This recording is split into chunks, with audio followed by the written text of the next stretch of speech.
Ayan, guys, ginagawa na nila. Ang lawak actually nitong aming ginagawa sa aming community garden, guys. Oh. Ang lawak niya. Ayan.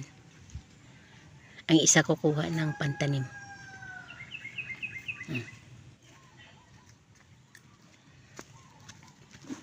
Ayan, malawak siya. Yung iba, tinaniman na. May tanim na siya. So, ayan.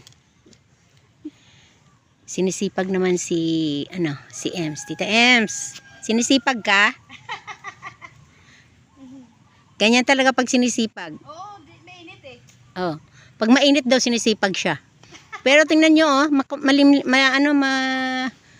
kulimlim na. What I mean is, hindi na masyadong mainit yan sa lugar na yan.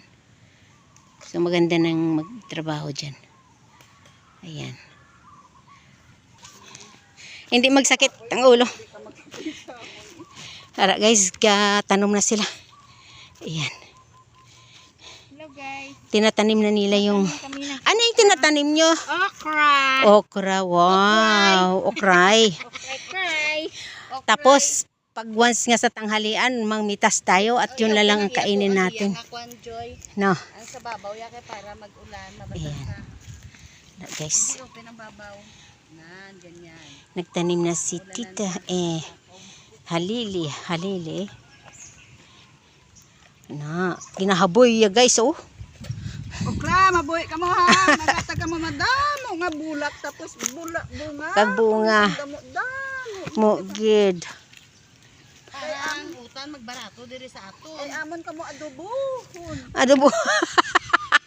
Para bala magbarato. Hindi adobohon ako na yung okra. Ay kanamit pa.